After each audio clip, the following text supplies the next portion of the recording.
Olá, estamos novamente nos reunidos aqui para uma gravação do podcast Dandara Vive em Mim.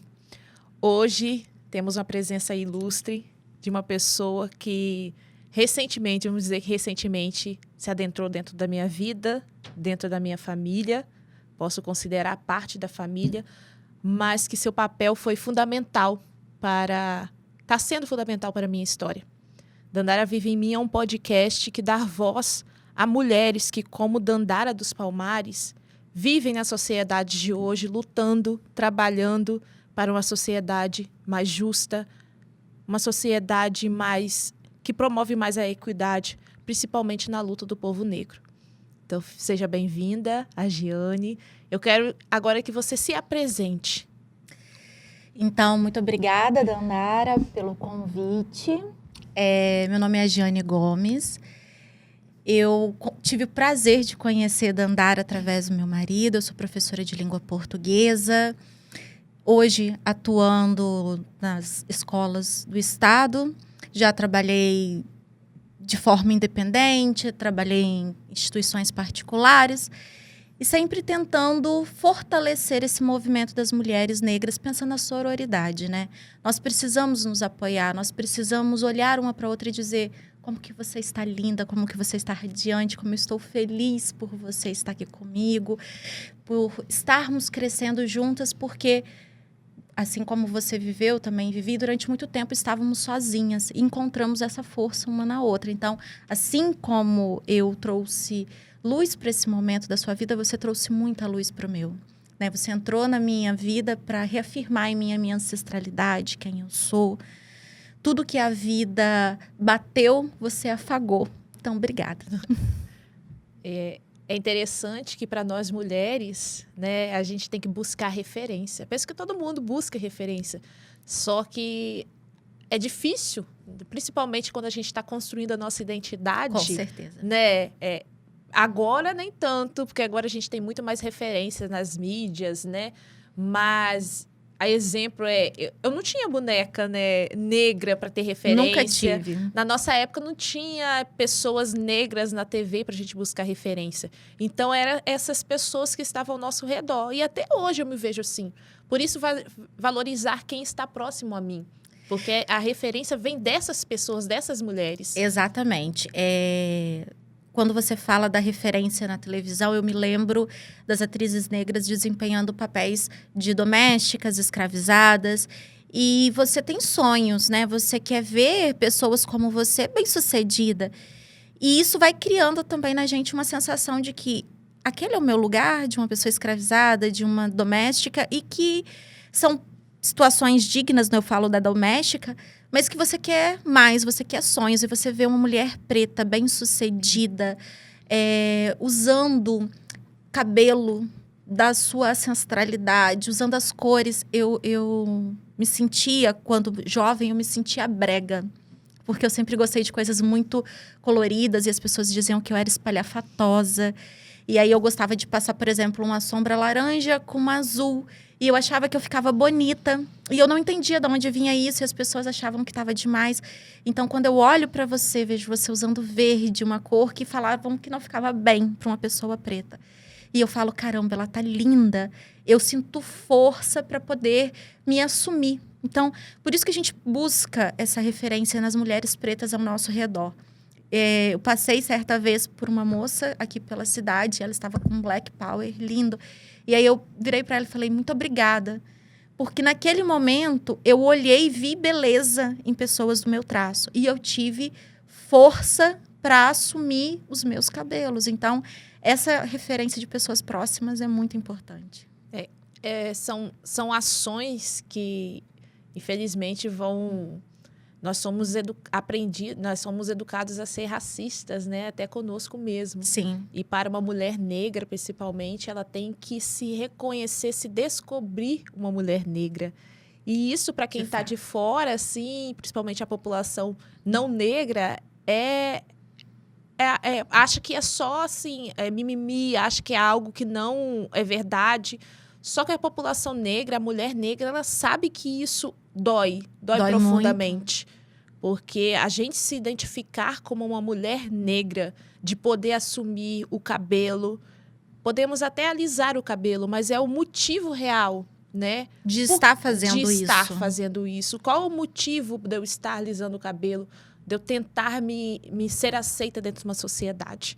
Então, já que você deu um trechinho, mas eu queria saber, agora mais profundamente, quando que você se descobriu essa mulher negra que é hoje? Então, eu cresci sem saber que eu era negra, sem saber que eu era uma mulher preta. Eu tenho um pai preto e uma mãe branca. Eu fui criada pela família, né, mais presentemente da minha mãe. Os meus pais se divorciaram quando eu era criança.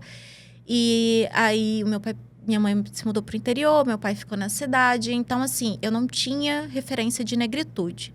O meu pai, apesar de ser um homem negro, ele nunca teve tempo para lutar por isso, porque ele estava lutando para sobreviver.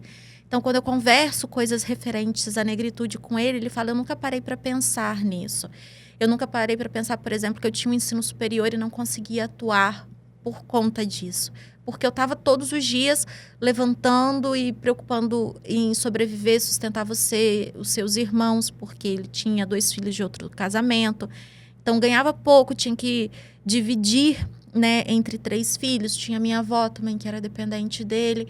E tinha que também manter a vida dele, os compromissos. E aí, a minha mãe, ele tinha essa pequena ajuda, mas a minha mãe me mantinha com o trabalho dela e com a ajuda dos meus avós. E aí, eu tenho uma tia negra adotiva. Família da minha mãe, pessoas brancas, e eu tinha uma tia negra adotiva. E aí, ela sofreu muito mais preconceito do que eu. E a forma dos meus avós lidar com isso era falar para ela não se importar. Ai, não liga. Ai, o seu cabelo assim, tá falando isso, o que tem? Não leva a sério. Eles não sabiam como ajudar uma criança preta. E a minha tia cresceu com muitos traumas. Por exemplo, ela não tinha espelho em casa, ela detestava se olhar no espelho. Qual foi a forma que eles encontraram de me proteger e não cometer o mesmo erro que cometeram com a minha tia? Foi me blindando. Então, não conversava-se sobre a minha cor. E eu não tinha consciência de que a minha cor era diferente da dos meus tios. A minha tia, quando era mais ou menos adolescente, estava pensando em desfilar para a Rainha da Polenta, e eu falei que também ia, né? Ai, e aí o meu avô falou assim, não, eu tenho muito ciúme de você, eu não quero que você vá. Mas ninguém chegou para mim e explicou, olha, é porque apesar de ter uma descendência, né, da nossa família, ter a nossa parte, mas você não tem as cores, as características. Eu penso que por ser pessoas simples, eles nem saberiam falar isso. Então, primeiro eu descobri como era difícil ser mulher. O primeiro preconceito que eu conheci foi de gênero, porque eu vivia naquela bolha de proteção familiar. Mas uma das coisas que mais me marcaram era que no início do ano havia uma tradição lá na minha comunidade que era Bom Princípio, que era as crianças irem visitar famílias e ganhar dinheiro.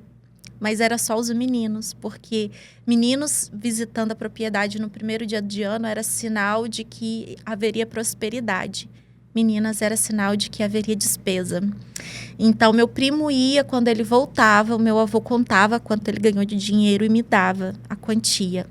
Então, eu percebia que tinha algo diferente entre meninos e meninas.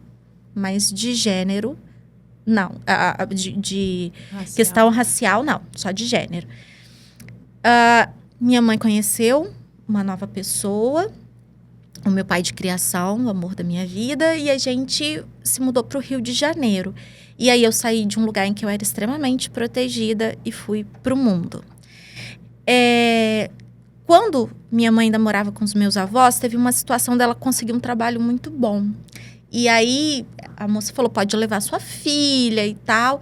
E quando a mamãe chegou lá, era para ser doméstica, ela falou assim, olha, a gente achou que a sua filha era branca, ela ia ficar com umas crianças e tal. Eu escutei, eu me lembro de ter escutado essa conversa, mas para mim não fez sentido. Eu só entendi que minha mãe não tinha conseguido serviço e conversava-se ali às surdinas o motivo, mas totalmente blindada. Quando eu cheguei no Rio de Janeiro, aí é que eu fui entender o que era ser uma criança, né, preta. E aí, como que havia uma diferenciação no tratamento, em que o fato de eu estar sempre muito arrumadinha, né? Minha mãe tinha muito cuidado comigo, de como isso era visto de uma forma até destoante. Nossa, ela é tão arrumadinha, mesmo sendo uma criança preta. Olha como ela anda tão engraçadinha, sendo uma criança preta. Olha como ela fala delicadinho, mesmo sendo uma criança preta. E aí, toda vez que eu tentava conversar com a mamãe, mas por que eles me acham diferente e falam isso? Ela não sabia muito explicar. Eu retornei ao Espírito Santo.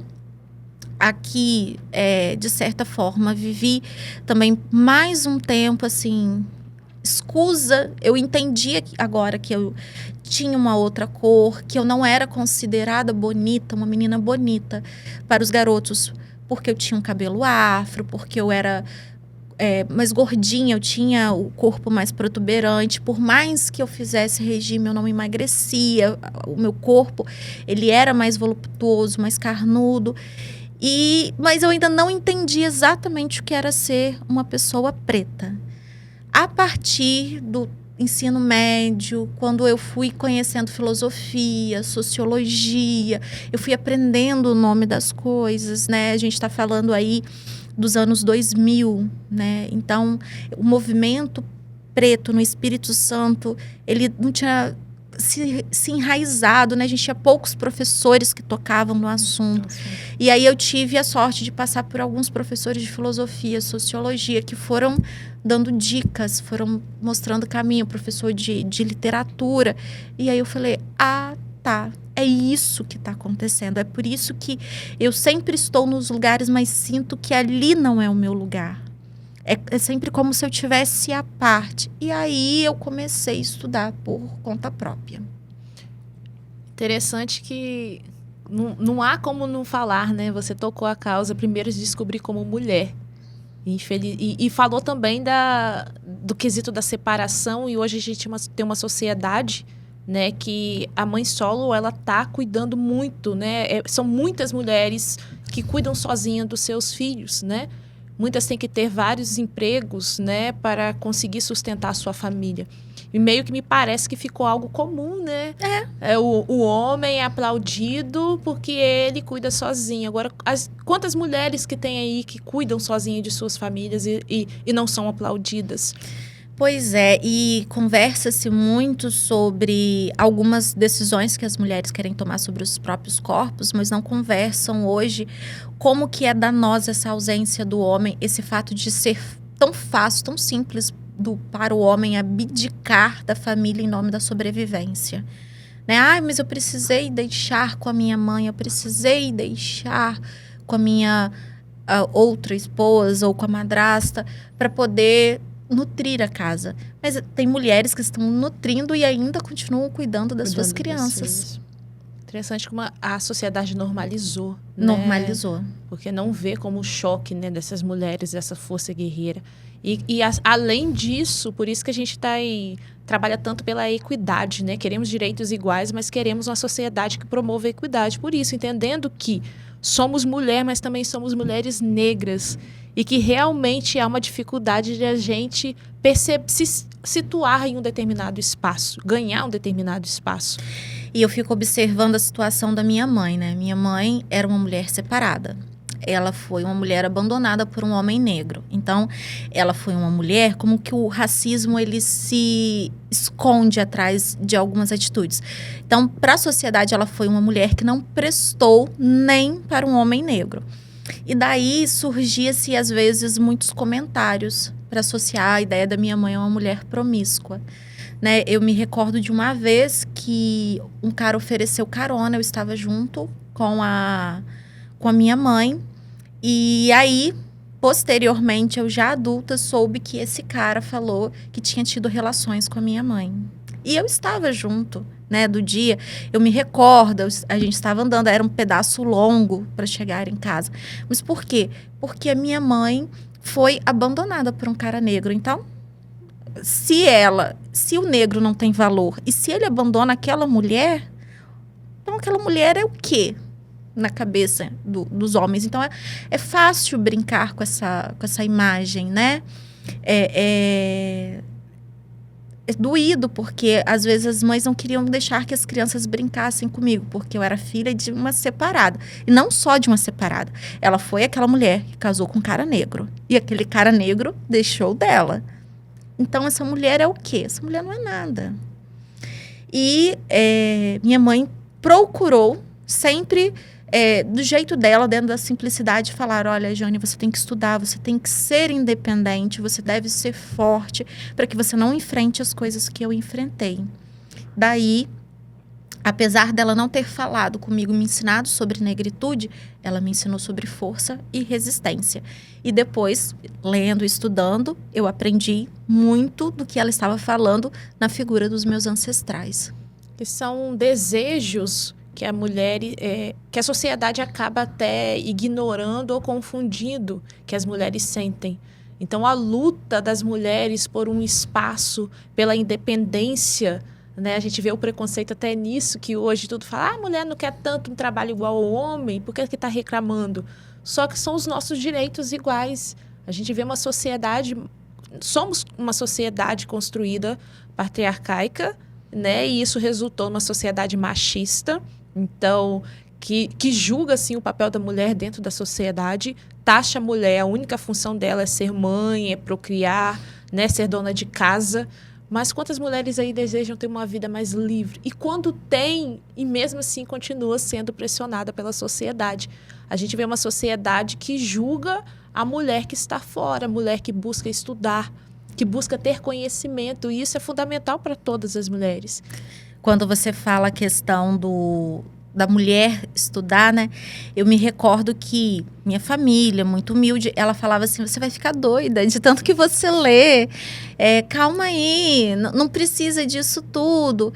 Porque isso foi colocado, né? Foi ensinado que, de certa forma, nós não tínhamos condições de lidar com todo o conhecimento, de lidar com todos os saberes, porque a gente não teria estrutura para lidar com isso. Quando você fala o fato de que a sociedade patriarcal, ela criou a mulher para que a mulher seja só mãe, também olhar para essa mulher e dizer assim: olha, você não precisa, aliás, você não tem nenhuma serventia a não ser dar filhos, dar continuidade. Você não tem capacidade para pensar, você não tem capacidade para criar. E nós sabemos que em tempos de guerras, em tempos em que o homem estava fora da sociedade, essa sociedade foi dirigida várias vezes por mulheres. E elas mantiveram essa sociedade funcionando para que eles pudessem, né, fazer os seus propósitos e retornarem para casa. Mas assim que eles retornavam, eles assumiam o poder e a mulher era jogada de escanteio. Então, isso vai se repetindo na história da humanidade durante várias vezes. E a mulher é ensinada a esquecer da sua força, esquecer da sua genialidade, em nome de um suposto bem-estar de um relacionamento. E aí, quando a mulher ela quer vencer isso, ela quer sair desse lugar, ela é tida como arrogante, ela quer ser superior ao homem. E aí eles vêm com essas falinhas assim: ai, mas não quer receber o mesmo que o homem. A gente quer a equidade, a gente quer mais do que a igualdade. Por quê? A gente pensa hoje, por exemplo, na questão das policiais. A gente quer que elas tenham coletes que sejam adequados ao seu corpo. E não que elas tenham os mesmos coletes do que os homens, porque a gente não quer que os homens tenham os mesmos coletes que as mulheres. A gente quer que as mulheres, dentro de uma empresa, possam ocupar os mesmos lugares que os homens. A gente não quer que os homens sejam diminuídos. Não é isso. A gente quer que, quando se tomar a atitude ou o pensamento sobre a gestão, se considere o currículo, a competência, e não se a mulher ou se é homem que vai assumir aquela vaga. Então, quando se fala de igualdade, é até um pouco além. A gente quer equidade, a gente quer ser respeitada das nossas diferenças. A A gente não quer carregar o mesmo peso do que o homem, porque o homem não quer carregar o peso. Ai, você quer ir para a guerra? Nem o homem que está na guerra quer ir para a guerra. A gente quer, talvez, arrumar formas de resolver aquele conflito de maneiras dialogais, de maneiras que não vai necessitar da morte de ninguém. Então, a gente quer além, a gente quer equidade. E quanto que o homem é dependente de uma mulher, né? E a gente vê hoje até mesmo, você falou do cargo de gestão, a gente vê um discurso tão chulo por trás que fala que a mulher para governar, a mulher para comandar, tem que ter um homem por trás, porque ela sozinha não tem essa capacidade. E isso é triste, isso é doído para uma mulher. Muito. Porque a mulher tem sim, ela consegue controlar uma vida de dona de casa, uma vida de trabalhadora fora, uma vida de cuidar dos filhos, até mesmo do próprio marido, e ela consegue em várias funções dar conta, né? E outra forma também é um detalhe simples. Quando a gente está agitada ou exausta por vários compromissos, né, por várias responsabilidades, nos taxam de TPM ou a louca da sociedade. Me veio 2 figuras aqui de Cachoeiro, que é a Carmô, mas também a Luz del Fuego, né, que são figuras importantes para a cidade, que para o seu tempo avançaram, mas que, como também a história de Dandara dos Palmares, tiveram suas histórias escondidas, não contadas, né? Porque vivemos uma sociedade que conta a história, que tanto o homem quanto a mulher fazem a história, mas ela é contada apenas da visão do masculina. homem, a visão masculina. Então, tira o poder, a força dessas mulheres e escondem, né? Negam a existência dela. Na verdade, quando a mulher ela se torna um símbolo de resistência, a sociedade vai querer taxá-la como uma vergonha. Isso aconteceu com Luz del Fuego. Então, você está quebrando paradigmas, você é uma vergonha para sua família. Porque não se pode ter esses ícones. Porque aí outra mulher olha, se espelha e vai querer fazer igual. Então, ela vai ser subversiva. Uma mulher, quando ela luta pelos seus objetivos, ela é subversiva. E a sociedade prefere atribuir nomes pejorativos àquela mulher, manchar, macular a imagem daquela mulher e não contar como se ela fosse uma revolucionária. Um homem, quando faz exatamente a mesma coisa, ele é um homem à frente ao seu tempo, ele é um revolucionário. A mulher não, ela é promíscua, ela não tem respeito ao corpo, à própria classe. Você pode ver, trazendo hoje discussão, né, para dentro do nosso cenário musical, quando as pessoas veem o Léo Santana dançando de uma forma sensual, nossa, que lindo, né? E quando é a Anitta, nossa, que promíscua. Então, tanto o homem quanto a mulher, como você falou, constrói a história. Mas quando a mulher é subversiva, quando a mulher quer quebrar os paradigmas, a forma de fazer isso é minorar a figura dela. É dizer que ela não é uma mulher digna. É manchar ela dentro da sua questão da feminilidade, dentro da sua questão de relacionamentos. A gente tem artistas, por exemplo, que é conhecido por ter casado várias vezes. Fábio Júnior, Roberto Carlos mesmo, da nossa região, ele teve várias esposas. Mas quem se torna alvo de zombaria? A Gretchen. A mulher. A mulher. Porque a permissão, né, como já nos foi falado, do homem abandonar a família, né, parece que tem uma permissão esse homem. Mas você puxou um detalhe interessantíssimo também, voltada para a área artística, que a arte, ela está expressando o que a sociedade vivencia. Então, você citou dois artistas, como Léo Santana e Anitta, de músicas que vêm da cultura negra. Sim. Né? Você vê elas como um grito do povo negro. Né? Tanto a Anitta, que saiu da sua comunidade, e ela conquistou o mundo afora. E mesmo assim, os próprios seus, que são o povo brasileiro, que deveria dar força, porque ela tá colocando para fora o que a sociedade vivencia. Eu acho interessante que as pessoas falam assim, mas a Anitta tá fazendo a gente passar vergonha com as letras dela. Essas pessoas já pararam para ver a tradução das letras de Rihanna, por exemplo, de Shakira, de Beyoncé? Não são diferentes das letras que a Anitta produz. E aí ela essa própria artista, ela tem uma fala que eu penso que é muito interessante. Ela diz, quer mudar a letra do funk da favela, a hipersexualização, a referência às drogas, muda a realidade. Com certeza.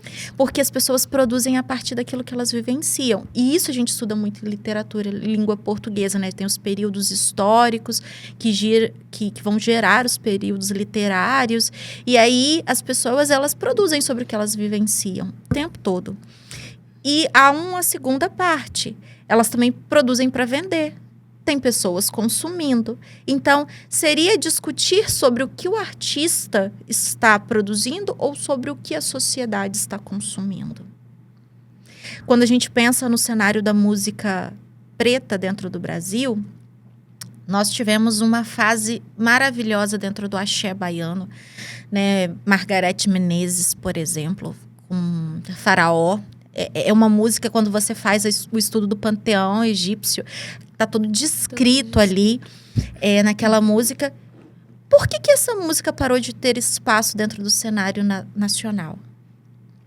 Por que as pessoas pararam de escutar músicas que traziam também, eram músicas pretas e traziam a militância? A gente pode luta do povo negro. A luta do povo negro. A gente pode pensar no charme, no funk original, que trazia essa voz da comunidade. Eu só quero é ser feliz, andar tranquilamente na favela em que eu nasci. Por que essas músicas pararam de vender? Foi porque as pessoas quiseram, os artistas quiseram parar de produzir, ou foi porque a sociedade não consumia mais e eles precisavam sobreviver pelo fato de que também são trabalhadores, também tem que vender a sua mão de obra, que é a arte. Então, é preciso discutir sobre isso, porque se a sociedade não quer escutar sobre a vida, a vivência, sobre as lutas do povo negro da comunidade, eles vão vender sobre aquilo que as pessoas querem escutar. E como a realidade que se aproxima tanto das comunidades e da cidade comum é hoje ter uma liberdade de relacionamento mais aberta, e é o que as pessoas estão dispostas a escutar, o artista vai produzir isso. Me veio também a marginalização do samba, né? Nossa! Quando que o samba também colocava para fora o que a comunidade estava vivenciando, estava sentindo. Mas quando ele pegou, ele só se manteve em seu auge. Aí ele teve que pegar uma característica de branquecimento. Sim. Né? Ele teve que se ganhar o espaço através de vozes brancas, né? Perder sua característica. Até hoje muitos falam, não, mas foi uma pessoa branca que trouxe. E acaba esquecendo da origem negra que esse ritmo surgiu, que esse ritmo transmitia. E a gente esquece, por exemplo, que o samba, ele foi marginalizado, ele era proibido. O carnaval hoje, que as pessoas pagam para ir na Sapucaí assistir, ele só passou a ser valorado e transmitido pela televisão quando foi para um lugar em que brancos consumia. Porque quando ele estava no morro, ele era reprimido pela polícia. Depois ele se tornou um carnaval com desfiles nas ruas. E a partir desse momento, a partir do momento que a branquitude começou a participar dos desfiles, que começou a achar interessante, é que esse movimento foi aceito. A gente esquece que dentro do samba existe Juvelina Pérola Negra, Leci Brandão, que ela foi a primeira mulher a integrar uma escola de samba tradicional como a Mangueira. Além de mulher, homoafetiva. Então, ela... Nossa, olha as barreiras e as letras que essa mulher escreveu, como Zé do Caroço. Então, quando a gente olha para o movimento do samba dentro do nosso país, essa música ela foi construída, Bezerra da Silva, ela foi construída para ser esse escape, esse lugar de fala das comunidades. Mas para que ela fosse aceita pela branquitude, para que os artistas sobrevivessem, eles precisaram mudar o tema, né? Também falam hoje de relacionamento, de abandono, e o tema da negritude ficou lá no passado. Então, voltando aqui à pergunta, o problema é o artista que produz ou a sociedade que consome? Que a gente se adapta, né? Recentemente eu estava vendo uma reportagem sobre até mesmo o teatro. A forma que o teatro foi utilizado em nossa colonização, né? Sim. E pensar que em civilizações como a Grécia, que o teatro também utilizado, a forma de qual era utilizado, e a gente vai ver o poder que tem a arte. A arte, né, ela tem um poder em nossa sociedade Com certeza. de transmitir e de educar. E infelizmente, é um lugar que está sendo pouco valorizado. Então, se você não transmite o que essa minoria que tem o poder quer, você acaba perdendo o seu espaço, perdendo a sua voz. Exatamente. E isso é preocupante. Você é sufocado pelo sistema. Sufocado. E muitos não têm noção disso, não têm consciência disso. Né? Muitos acabam reproduzindo falas que vêm dessa minoria. E o que acontece? É por isso que quando questionam sobre importâncias de leis de incentivo à cultura, mas tem hospitais, tem escolas, por que está destinando dinheiro à cultura? Porque a cultura educa como escola, a cultura ela salva vidas como um próprio hospital, porque uma criança inserida num ambiente cultural, ela não vai... certamente a partir do momento que ela vai ser educada politicamente, entender o seu lugar na sociedade, ela não vai se deixar cooptar pelo crime e aquela vida está salva. Ela não vai precisar de um hospital para socorrê-la num caso de atentado de vida. É claro, ela vai ter todas as necessidades de uma pessoa que pode ficar doente, né? Mas a escola, ela tem o papel de educar. A arte também educa. Hospitais cuidam, salvam vidas. A arte também pode te ensinar a ter mais cuidado consigo, a ter cuidado com a saúde. Então, são formas paliativas. É profilaxia, é cuidar antes de adoecer, é cuidar antes de se perder essa vida. Então, é importante que sejam destinados quantias, dinheiro, para que movimentos culturais tenham força, tenham respiro, porque as crianças, os jovens, eles aprendem muito mais do que nós, adultos, através da arte. E é pensando nele, na formação deles.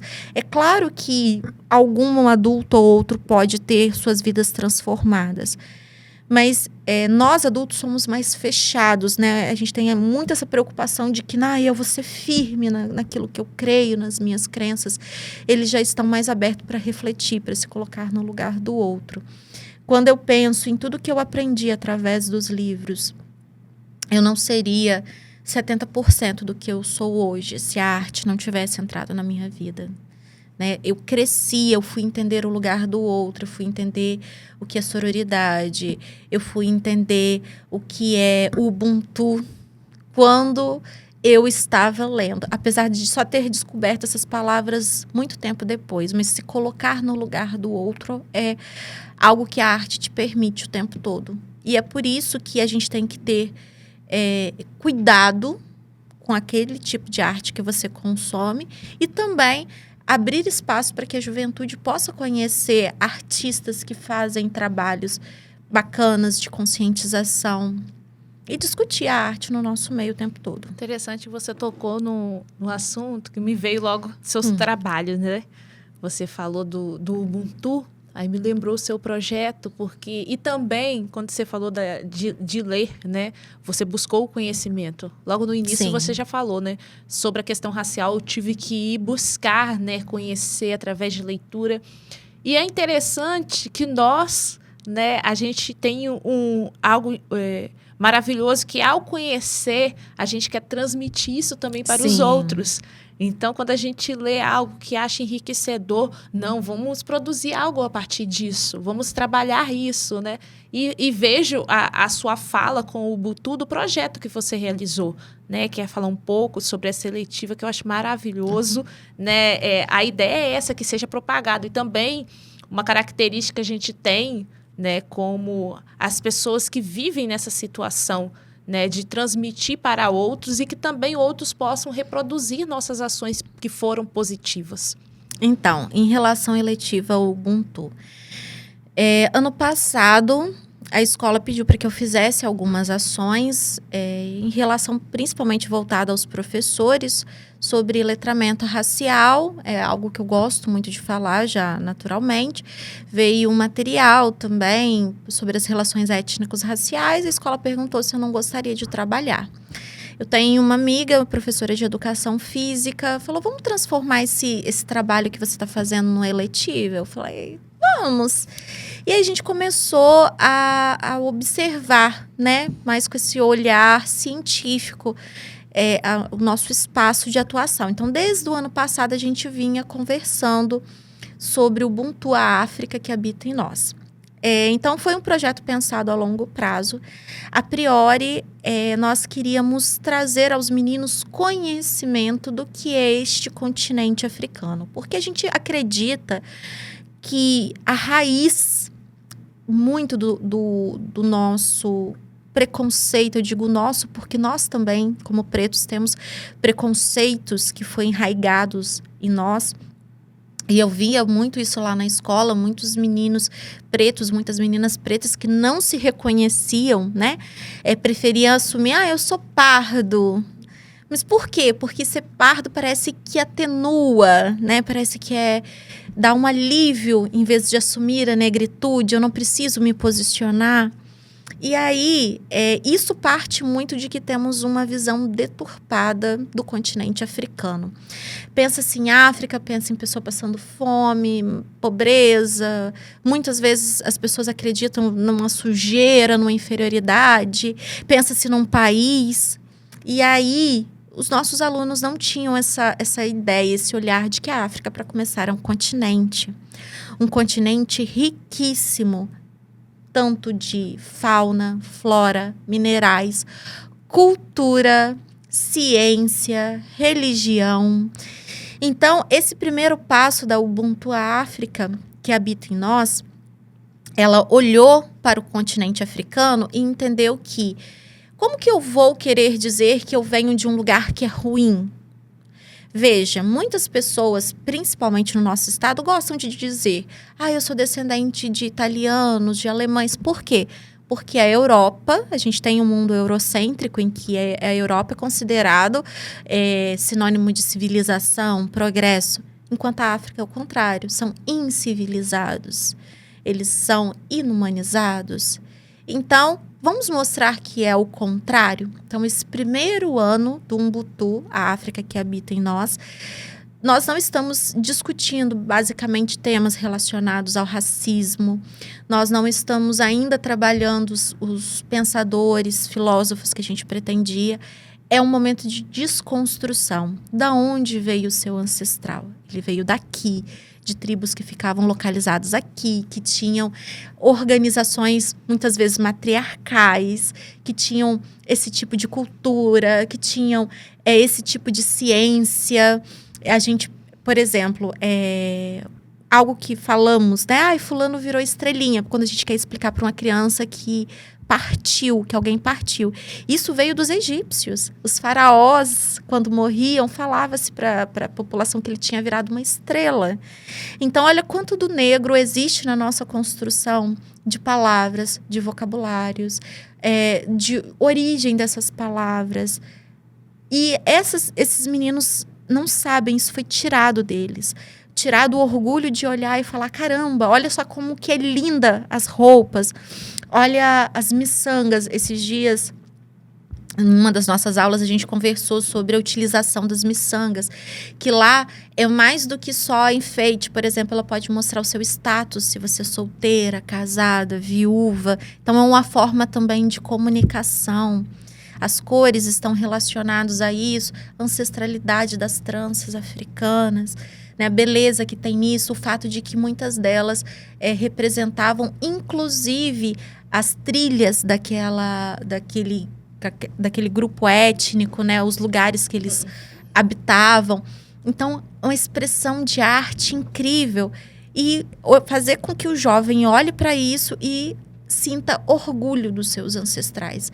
Digam, poxa, os gregos iam lá na África aprender com os africanos e publicavam a partir do conhecimento que adquiriu com o povo africano. E entender que, a partir do momento que fizeram com que todos aqueles povos acreditassem que eles eram inferiores, que eles eram impotentes, aí eles conseguiram escravizar esses seres humanos, porque eles tiraram deles a grandeza. E eu estou tentando, nesse primeiro ano, restituir esta grandeza. Olha para o seu passado e vê quão grande é o seu ancestral. Quão grande, olha quantas coisas incríveis ele fez. Né? Então, depois, num próximo ano, a gente vai vir, aí sim, com os temas relacionados a racismo estrutural, a conversar sobre nomes, ícones, filósofos, trazer debates mais arraigados. Mas hoje eles precisam entender de onde eles vieram, de onde veio o ancestral dele. E o que ele passou e o que ele fez para que hoje essa criança preta pudesse estar na escola. Porque a gente parece que um dia a gente se entregou lá na África, falou, eu quero ir com vocês para esse país, para trabalhar de graça. E a gente chegou e um dia o branco falou, caramba, isso é errado. E que não houve atuação do preto, não houve. A minha melanina hoje, o meu lábio, o meu cabelo, é o sinal de sobrevivência de todos esses ancestrais que passaram por situações, tratamentos desumanos. Então eu tenho que ter orgulho de cada um desses meus traços aqui, do meu corpo mais voluptuoso, do meu cabelo afro, das minhas tranças, do meu lábio, da minha testa, né? Eu tinha muito problema com a minha testa. Não, gente, é o meu ancestral. Isso daqui, né? O tamanho do meu cérebro, por isso que eu tenho uma testa preponderante, é porque ele precisou pensar, ele precisou refletir, ele precisou desenvolver a genialidade dele. Muitas vezes, ao longo da literatura, foi negado isso a ele, ele foi reconhecido muito tempo depois de sua morte. Então, eu preciso olhar para esses traços e falar, nossa, que bom, isso daqui é a sobrevivência do meu povo. Interessantíssimo esse ato de trazer a África, né, um pouco.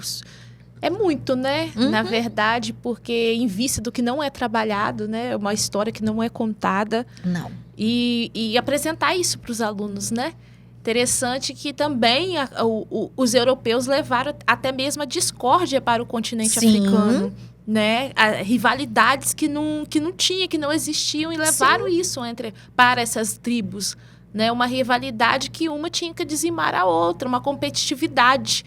Melhor dizer competitividade, que é algo que tá tanto movimentando, né, o ser humano hoje. Né? E eles viviam da cooperatividade. O que hoje nós falamos sobre biodiversidade, conviver com o ecossistema, assim como os nossos povos indígenas, que são considerados pelos europeus, pelos colonizadores, incivilizados, assim como os africanos. Mas eles tinham o propósito de vida, de viver bem com o meio ambiente, de viver bem com o outro, que hoje é pra gente uma utopia, mas eles alcançaram há séculos passados e teriam continuado assim se não fosse a interferência do branco. E até mesmo ver a natureza como divindade. Então a gente vai pegar esses povos ancestrais e eles sim, cada ser da natureza era representado como uma divindade, porque eles viram aquilo como essencial e perfeição. Sim. Então, até mesmo essa educação eurocêntrica foi tirando isso. Então, ganhou-se uma outra ato de divindade, de criação, e acabou esquecendo da importância da natureza para nos sobreviver. E aí eu fico pensando sobre essa educação eurocêntrica que tira primeiro essa importância da natureza, né? A gente esquece que somos um ciclo que se completa, a natureza nos completa e a gente completa a natureza. A gente para de respeitar essa natureza e também vem a questão, por exemplo, que é trazida com o eurocentrismo, que é o desrespeito ao mais velho.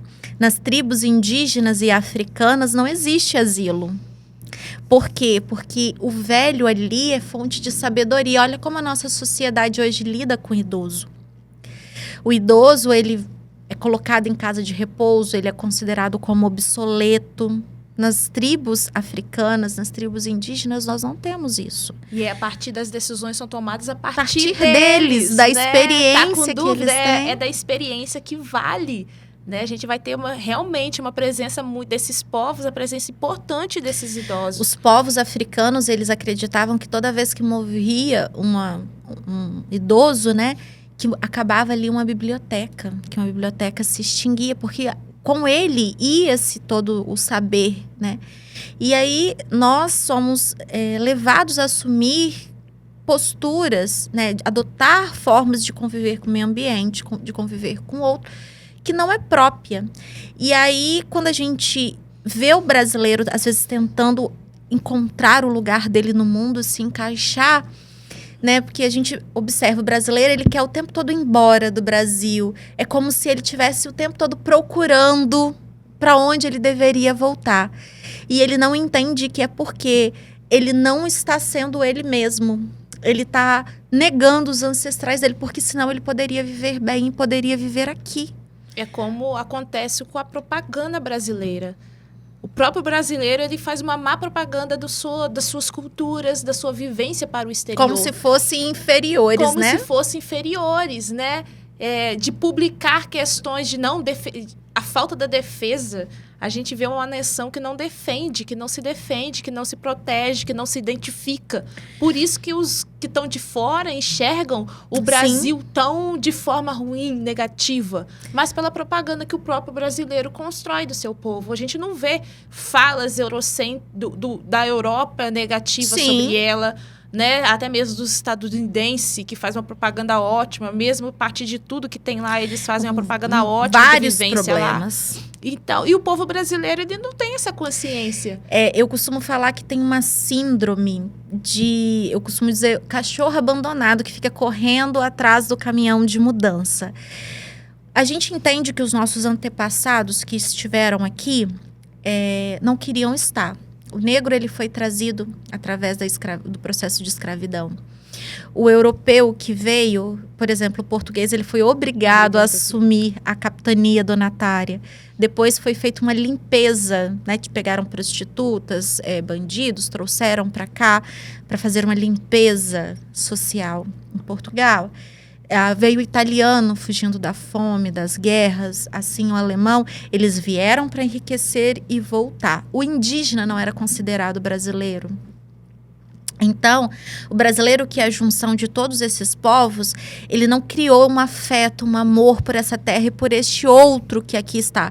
Porque, veja só, é o mesmo que aconteceu na África. Se eu sou descendente africana e você é um descendente italiano, então a gente não tem nada em comum. Mas antes de ser um descendente africano e um descendente italiano, nós somos brasileiros.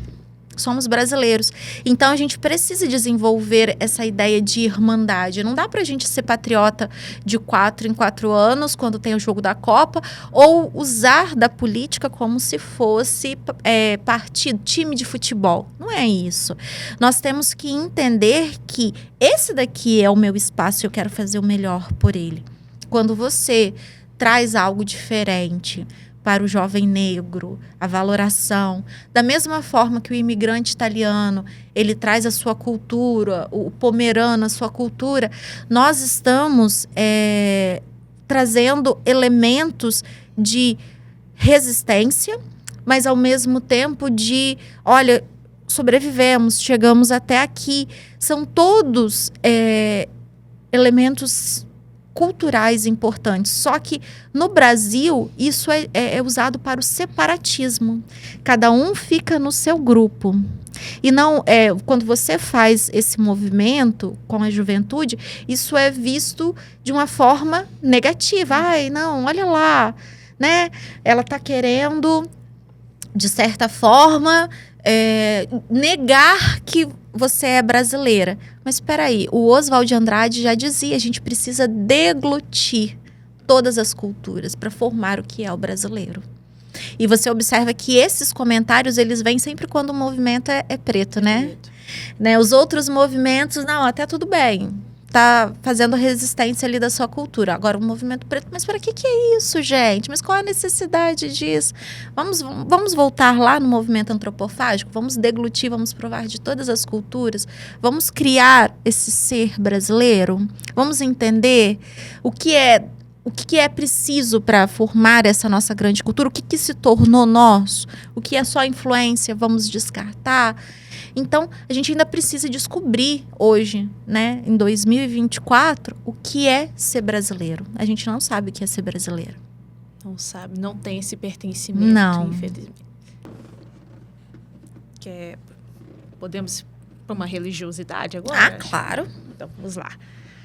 Voltando.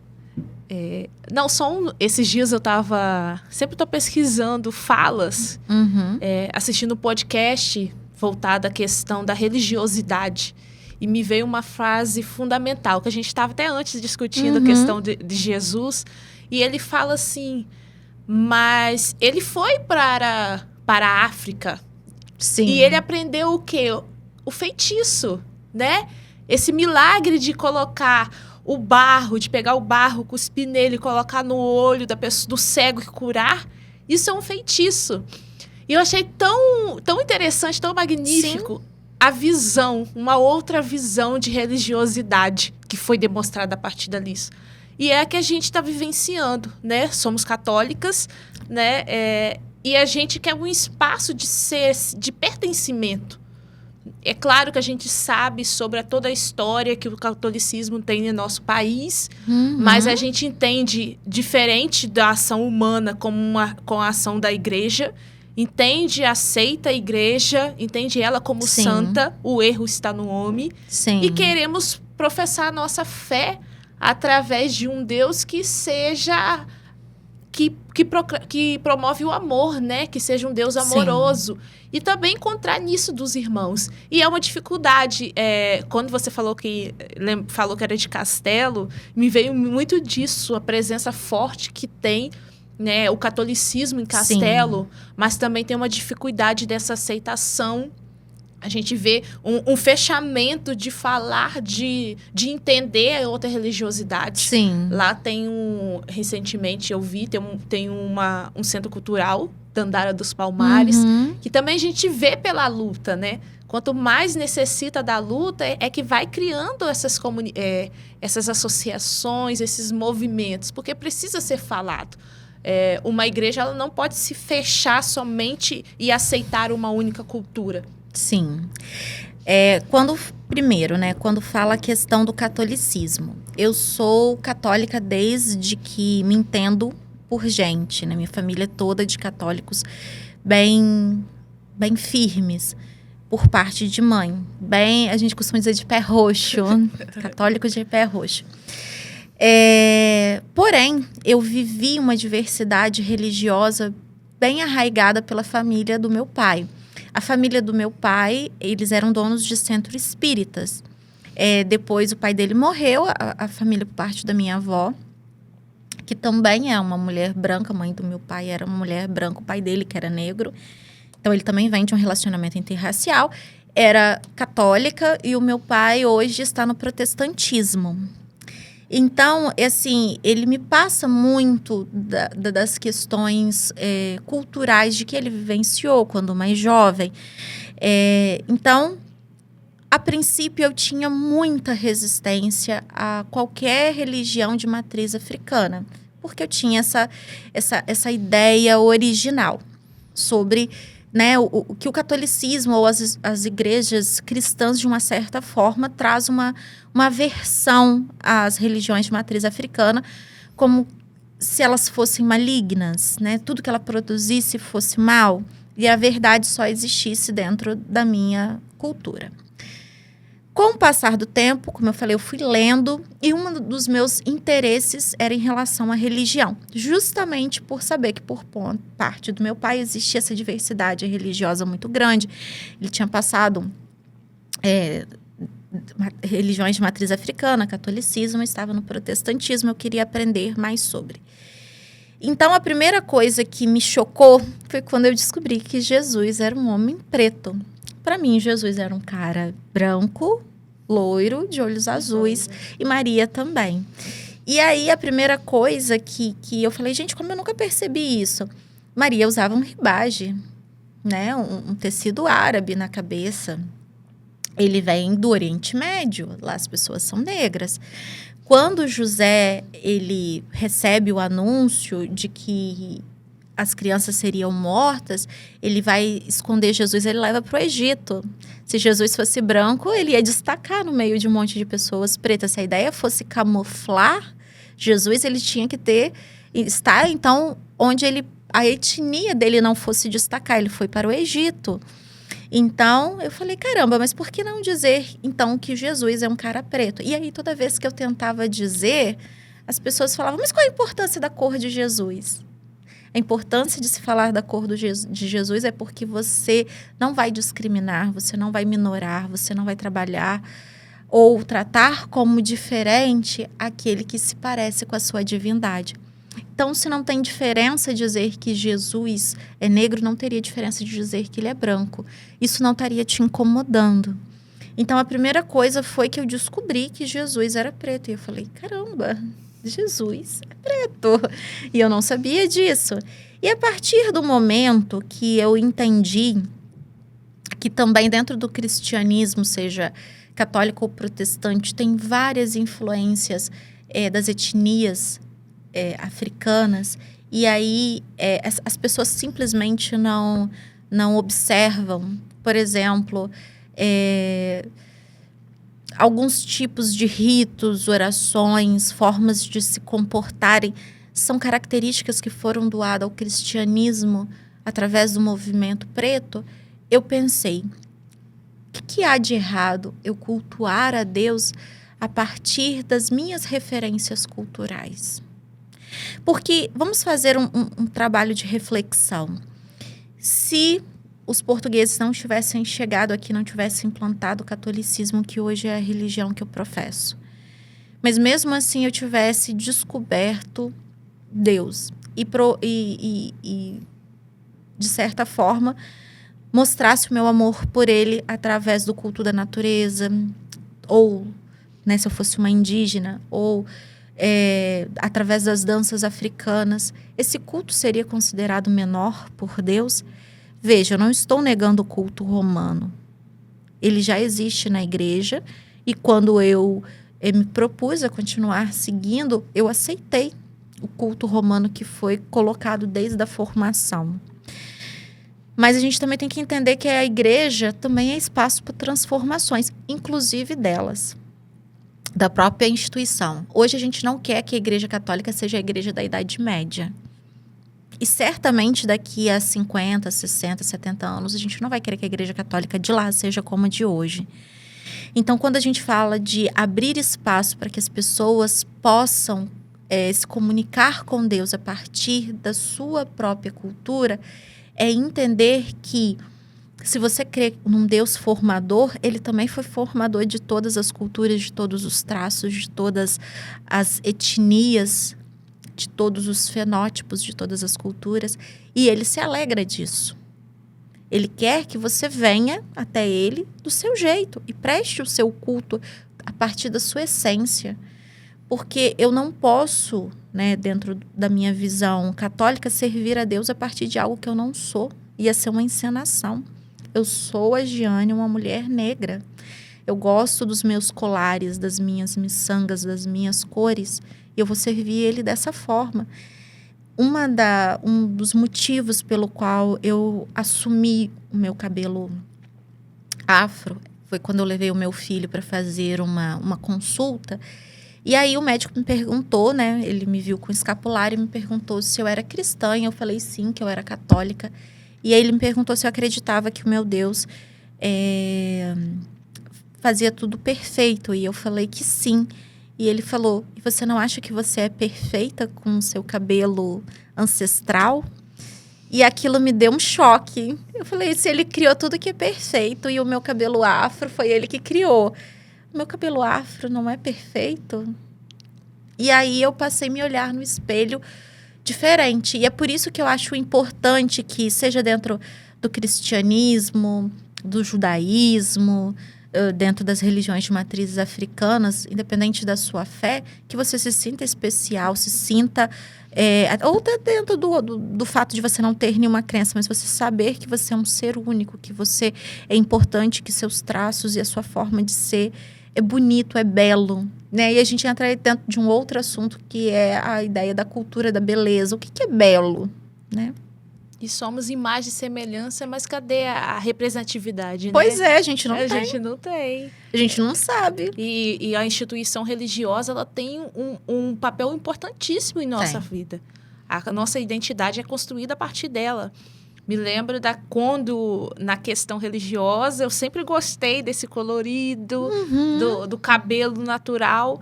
Gostei de usar, na época era várias sombras, né? Assim mesmo. Era várias sombras que usavam.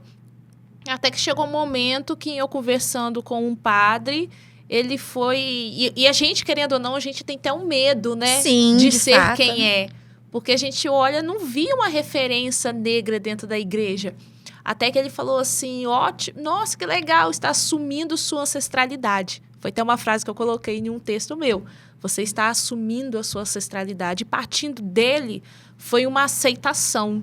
Então, foi algo que dá força pra gente. Eu falei, opa, não, a minha religião aceita assim. O meu Deus aceita assim. Então, por que eu estou negando essa ancestralidade? Então, ali foi o pontapé para aceitar como que sou. Tinha outra também que quando eu colocava as tranças coloridas, né, falava assim, nossa, você está acompanhando a liturgia da igreja, né? Tempo comum, a trança verde, advento, outras coisas. Mas é algo porque faz parte da nossa vida, da nossa identidade. Então, a gente tem que ter o cuidado de estar ali, né, vivenciando, professando essa fé, mas através também da nossa cultura, através da nossa identidade. Eu tive uma pessoa muito importante da minha vida, uma amiga da minha mãe, chamava de tia Wanda, e ela era adepta de religiões de matrizes africanas. Eu não vou saber te dizer qual agora. E aí, a minha mãe, né, sempre muito curiosa, sempre perguntava tal, e um dia ela trouxe para mim um lenço, né, que eles usavam lá no trabalho e tal. E eu sempre tive muito, muito receio, justamente pela minha formação religiosa, de colocar coisas no cabelo que lembrasse a minha negritude. Turbante, lenços, igual eu estou usando aqui, né? Hoje eu uso uns grandes, assim, eu não fazia, era só a Xuxinha, aquele cabelo preso, esticado, com aquele rabo de cavalo ou coquinho, para deixar, né, ele mais comportado possível. E aí, um dia ela lavou o meu cabelo, deixou assim, ele bem natural, bem solto, bem volumoso, e colocou aquele lencinho branco. Ele era cheio de umas miçangas coloridas e ela sabia que eu gostava. E a princípio aquilo me gerou foi um sentimento muito ruim. Eu tinha a sensação de que eu estava traindo Deus. E era só um lenço no cabelo que eu vi uma vez ela usando, achei bonito, comentei, ela trouxe um para mim. E aí, depois de muito tempo pensando, eu falei, mas por que eu estaria negando Deus? Eu nem fui num culto deles, eu nem participei, mas eu já fui em cultos de outras igrejas cristãs, participei, né? E eu não achei que eu estava negando Deus, ou estava traindo. E aí eu percebi, né? Nesse momento eu reconheci o meu preconceito com as religiões de origem africana. E de onde que veio esse preconceito? Se é do meu ancestral. Por que o que o meu ancestral produziu era algo ruim? Porque o meu cabelo volumoso não fica bonito naquele lenço. Ele fica assim. E ali, eu através daquele lenço, daquela ação dela de cuidar do meu cabelo naquele dia e colocar, eu refleti muito. Por que eu nego em mim os traços do meu povo? Por que eu quero apagar, né? E, claro, isso leva anos para a gente tratar esse preconceito que vai sendo arraigado na gente desde a infância. E é por isso que eu acho importante falar com os meus alunos que você tem liberdade hoje, graças a Deus vivemos num país laico, você pode escolher o que você quer professar. Você pode ser cristão, você pode ser ateu, você pode seguir uma religião de matriz africana. Claro que a gente sabe que essas pessoas sofrem muito, muito preconceito, muita discriminação, mas você pode ser. é importante que você entenda por que você é aquilo que você é. E se você não crê no budismo, por exemplo, você não acha que o budista é ruim. Se você não crê no hindu, você não acha que o hindu é ruim. E se você não crê em Thor, por exemplo, nos deuses da mitologia grega, você não acha que eles vão te fazer mal. Porque quando a gente está falando da mitologia africana, eu acho que as divindades africanas vão me fazer mal. Porque eu não considero só como mitologia, ou só como história de uma religião que é diferente da minha. Porque eu acho que aquelas divindades vão me fazer mal. Porque eu acho que elas são más. E qual é o conceito de bom ou mal? E aí eu fui entendendo que o preconceito ele se esconde por detrás de tantas coisas. E a gente, como professor de história, a gente consegue dar uma aula excelente de ter teatro apresentando sobre a mitologia grega. Agora, falar sobre a religiosidade de matriz africana é algo que a gente não consegue. Vai falar sobre Exu na sala, vai falar sobre Iemanjá. A primeira coisa que você escuta é misericórdia, da porta para fora. Eu me recordo que a primeira vez assim que eu tive contatos, né? Eu tinha essa tia, mas ela era muito discreta nos cultos dela. E aí eu fui para a faculdade e vi um amigo de preceito. Eu nunca tinha visto uma pessoa usando todas aquelas guias, aquelas roupas. E aí ele entrava, eu não estou certa, mas ele entrava descosta nas portas dos estabelecimentos. Não sei porquê, né? Não acabei não perguntando, mas ele entrava dessa forma. E ele estava... Era um período que ele tinha os alimentos que ele podia comer e não podia comer. Ele tinha as roupas que ele podia usar e não podia usar. Ele não podia ter nenhum relacionamento amoroso, né? E eu falava, gente, que estranho, que esquisito. E aí depois eu fiquei pensando, mas peraí, os meus irmãos são adventistas e tem coisa que eles não podem comer. Dentro do catolicismo, a gente usa as cores também. Tem cores que você pode usar dentro de um período e não. É normal ver um jogador entrando no campo fazendo o nome do pai, ou fazendo o nome do pai depois de fazer um gol. Mas ele entrar descostas na porta porque é uma representação de algo importante na religião dele. Isso é estranho, é esquisito. A gente tem que desconstruir a nossa visão preconceituosa. O tempo todo. O tempo todo. E isso eu falo muito com os meus alunos. Não ache que porque você é negro que você não vai ser racista. Você foi ensinado a ser racista. Não ache que porque você é homoafetivo que você não vai ser homofóbico. Que você é mulher que você não vai ser machista. A gente precisa entender isso dentro do nosso sistema de funcionalidades. Para desconstruir. Agora a gente tinha que falar da parte da literatura, porque a gente falou até um pouquinho da arte, mas eu vejo o poder da escrita também como um poder de fala, principalmente para nós. E é apaixonante a gente transmitir o que a gente vive, vivencia, sente através da escrita. Então é algo até vicioso para quem gosta, mas para quem descobre essa possibilidade. Porque a escrita vai transmitir a nossa fala de uma maneira mais ajeitosa, de uma maneira que também outros possam sentir e compartilhar dos sentimentos conosco. Interessante que você apresentou Recanto Poético 2, Provérbio Editora. Então, é uma antologia, é a junção de vários autores, né? Isso aí. Eu escolhi um bem pequenininho aqui, só pra gente... Filha da Lua. Ela é tão diferente, despojada, eloquente, que resolvi saber da lua. Qual aqui, na verdade, habita a tua? E a lua, impertinente, em seu olhar intermitente, todas elas e nenhuma. Isso aí. Esse poema eu escrevi para uma professora minha, uma das referências de mulheres negras na faculdade, Beatriz Fraga, bem conhecida aqui em Cachoeiro. E aí... Isso existe muito em nós mulheres e muito em nós mulheres negras. Quem é você, Dandara?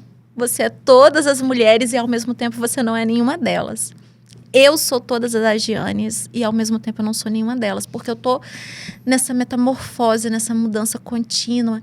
Então, eu estou em você, você está em mim, a gente compreende ao outro, mas ao mesmo tempo a gente não está na gente, porque a gente é essa figura etérea que está sempre voando, sempre procurando, a gente está sempre numa construção constante. Então, eu não sou mais a Giane de um segundo atrás, nem você a Dandara de um segundo atrás.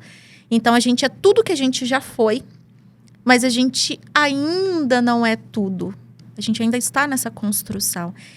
E aí, apesar de que recentemente eu tenho pensado, eu falei, cara, eu nunca escrevi nada sobre negritude. E eu escrevo bastante. Por que eu nunca escrevi nada sobre a negritude, a minha negritude? Porque para mim isso é tão natural, eu ser a Giane, mulher negra, que isso está nos meus poemas sem eu dizer que está. Daí também eu pensei que pode estar relacionado ao fato de que atrás de um livro ou dentro de um livro eu posso ser simplesmente uma pessoa. Eu não preciso ali estar militando para ser reconhecida como um ser humano. Porque quando alguém lê um poema meu, abre um livro, lê o que está escrito, ele não está pensando no ser humano por detrás, ele só está pensando nas palavras. Então, eu sou integralmente eu, por detrás de cada uma dessas palavras, mas eu não preciso mostrar quem eu sou, porque às vezes você não se sente cansada de o tempo todo estar demarcando o seu território, dizendo, olha, me respeite, não ultrapasse os meus limites. Então, a escrita, para mim, é esse refúgio em que eu posso ser um ser humano dotado de todas as minhas qualidades, de ser plena de todas as minhas cores, de todas as minhas vivências, mas, de certa forma, eu me sinto protegida nas páginas desse livro. Ou seja, quando leem, eles vão saber que uma pessoa escreveu aquilo, mas eles não vão me julgar pela minha cor, pelos meus cabelos, pela minha forma de ser, porque o livro me dá essa capa de invisibilidade. Então, eu não preciso militar, eu não preciso demarcar o meu espaço, eu posso ser eu não preciso me esconder e eu também não preciso deixar de ser eu. É estranho, mas é isso. E aí eu tenho pensado de escrever agora mais sobre a minha negritude, mas de uma forma que isso surgiu de maneira natural, porque em mim eu sempre precisei, marcar os meus limites. As pessoas nunca respeitaram os meus espaços. O livro respeitou isso. E a vontade de escrever sobre a minha negritude agora emergiu de uma maneira natural, em que eu não precisei aprender a ser a mulher negra. Eu simplesmente floresci como mulher negra dentro da literatura e agora eu sinto vontade de falar sobre isso. Interessantíssimo. E na verdade, quando a gente fala da nossa identidade, tudo que a gente faz tem um pouquinho, deixa um pouquinho de nós. Sim. Então, não precisa realmente estar declarado ali, estar à mostra o que a gente está defendendo. Mas a pessoa que ia tocar e que nos conhecer vai entender a mensagem passada. E isso é o belo da escrita, isso é o poder da literatura. É a gente transmitir, é a gente lutar e é a gente mostrar quem realmente é. Sem precisar estar ali. Reforçar aquilo. Porque eu não sei como é que funciona para você, mas durante muito tempo eu tive que falar, não, gente, eu sou sim uma mulher preta, não tenha nada errado com isso, né? Ah, eu sou preta. Não, Giane. Ai, olha aqui, você é quase da minha cor. Não, você tem um cabelinho assim e tal. Não, gente, não tem nada errado de eu ser uma mulher preta. Nos livros eu posso ser essa mulher preta.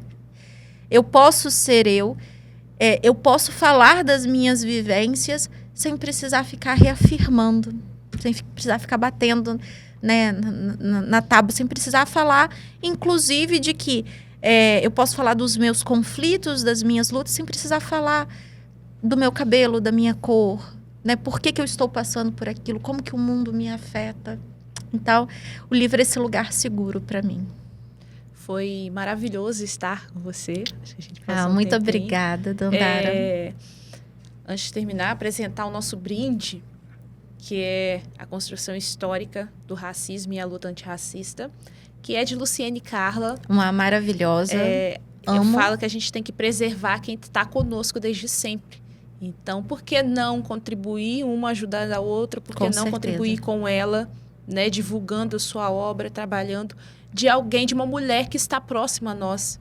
De uma mulher que faz um trabalho maravilhoso, né? Ela vai às escolas, ela está sempre em prol do movimento negro, da mulher negra. Então, de alguém que a gente pode pegar o telefone, ligar e chamar para um socorro. É essas pessoas que a gente tem que valorizar. E como você estar aqui hoje, muito obrigada, representa, participando dessa realização de um sonho, né? Dandara Vive em Mim, um podcast que, na verdade, já passou no seu planejamento, ele já passou por várias formas. Eu já pensei em várias formas de realizá-lo, mas concluiu-se, né, com a contribuição da Lei Rubem Braga, dele ser finalizado em forma de um podcast, para realmente dar voz a mulheres negras. Que Dandara dos Palmares, ela teve sua voz escondida, sua história escondida. E quando apareceu, ainda também numa figura, tinha um homem pela frente que era Zumbi de Palmares. Pois é. Então, ela estava muito escondida da nossa história. Recentemente, que ela foi aceita como uma das heroínas brasileiras. Mas a sua história poderia ser contada por muitos anos. Infelizmente, a gente está na luta aí educacional. E pensar que ano passado completou 20 anos da Lei 10.139, de 2003. E assim, você poderia ter pego um pouco dessa lei enquanto a gente estudante. Poderia ter usufruído dos benefícios que hoje as nossas meninas, principalmente pensando no público feminino, né, de ter uma referência de uma mulher negra que represente resistência, poder, empoderamento, que força, luta. E a gente nem sabia da existência. Eu, pelo menos, não sabia da existência. Fui conhecer já na adolescência. Então, pelo próprio sistema, pela própria forma de opressão que vai escondendo essa força negra brasileira, a gente acaba chegando a conhecer muito tarde, mas ainda em tempo. Mas, infelizmente, um pouco tarde. Então, esse é o presente. Muito obrigada. Muito obrigada por estar aqui hoje. Eu agradeço demais o convite. É enriquecedor pela troca, né? Pela troca de experiência, a gente aprende muito. E também ganha uma força a mais pela luta. Né? Por dizer que a gente não chegou ainda no que deveria, mas a gente está quase, a gente está no caminho. E a gente precisa lembrar o tempo todo que, assim como o racismo ele foi construído por anos de um trabalho que começou, por exemplo, pela descaracterização de uma divindade, né, por retirar dela sua negritude, foi construído anos a fios. Então, para você mudar algo que é cultural, a gente também vai precisar de anos. Mas, apesar de ser algo que parece às vezes pequeno, eu já andei tanto, não alcancei muitas mudanças, cada trabalhinho desse, cada servicinho de formiguinha, ele vai mudando mentes. E são as pessoas que vão mudar realmente a realidade. Então, a gente não pode parar no meio do caminho, a gente não pode desanimar. Temos que continuar. Então, muito obrigada pela presença. Muito obrigada pelo convite. Então, nós finalizamos mais um episódio do podcast Dandara Vive em Mim. Obrigada.